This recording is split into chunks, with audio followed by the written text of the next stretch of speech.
Chapter 6 Thakurs Well. Jhoku brought the lota to his mouth, but the water smelled foul. He said to Gangi, "What kind of water is this?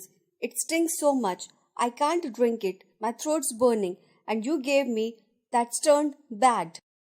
Every evening, Gangi filled the water jugs from the well that was a long way off, and it was hard for her to make several trips. She had brought this water yesterday, and there had been no bad smell at all. How could it be there now? She lifted the lota to her nostrils, and it certainly smelt foul. Surely some animal must have fallen into the well and died. But she didn't know where else she could get any water. No one would let her draw water from the Thakur's well. Even while she was far off, people would start yelling at her. At the other end of the village, the shopkeeper had a well, but even there they wouldn't let her draw water. For people like her, there was no well in the village. Jhoku, who had been sick for several days, held back his thirst for a little while. Then he said, "I'm so thirsty, I can't stand it. Bring me the water. I will hold my nose and drink a little." Gange did not give it to him. His sickness would get worse from drinking bad water. That much she knew, but she didn't know that by boiling the water it could be made safe. She said, "How can you drink it? Who knows what kind of beast has died in it? I will go and get you some water from the well." Surprised, Jhoku stared at her. "Where can you get more water? The Thakur and the shopkeeper both have wells. Won't they let me fill just one lota? You will come back with your arms and legs broken, that's all. You would better just sit down and keep quiet. The Brahman will give you a curse, the Thakur will beat you with a stick, and that money-leading shopkeeper takes 5 for every one he gives.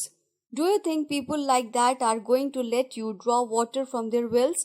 Harsh truth was there in these words, and Gangi could not deny it, but she wouldn't let him drink the stinking water. By 9 at night, the dead tired field hands were fast asleep. Gangi reached the Thakur's property to get water from his well. The dim glow of a small oil lamp lit up the well. Gangi sat hidden behind the wall and began to wait for the right moment. Everybody in the village drank the water from his well. It was closed to nobody. Only those unlucky ones like herself could not use their buckets here. Gangi suddenly felt very angry. Why were she so low and those others so high? Because they wore a thread around their necks. There was not one of them in the village who was not rotten. They stole, they cheated, they lied in court.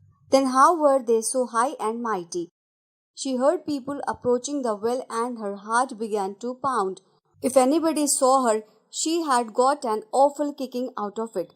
She grabbed her bucket and rope and crept away to hide in the dark shadows of a tree. 2 women had come to draw water, and they were talking. One of them said, "There they are eating, and they order us to get more water. The men folk get jealous if they think they see us sitting around taking it easy." "That's right," said the other, "and you will never see them pick up the pitcher and fetch it themselves. They just order us to get it as though we are slaves." After they had filled their buckets and left, Gangi came out from the shadow of the tree and drew close to the well platform. The idlers had left. Thakur had shut his door and gone inside the country yard to sleep. Gangi took a moment to sigh with relief. On every side the field was clear. Gangi tiptoed up on to the well platform. Never before had she felt such a sense of triumph. She looped the rope around the bucket like some soldier stealing into the enemy's fortress at night. She peered cautiously on every side.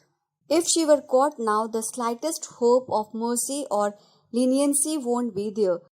Finally, with a prayer to the gods, she mustered her courage and cast the bucket into the well. Slowly it sank in the water. There was not the slightest sound. Gangi yanked it back up with all her might to the rim of the well. No strong-armed athlete could have dragged it up more swiftly. She had just stooped to catch it and set it on the wall when suddenly Thakur's door opened. The jaws of a tiger could not have terrified her more. The rope escaped from her hand. With a crash, the bucket fell into the water, the rope after it, and for a few seconds there were sounds of splashing, shouting, "Who is there? Who is there?" Thakur came towards the well and Gange jumped from the platform and ran away as fast as she could. When she reached home, Jhoku, with the lota at his mouth, was drinking that filthy, stinking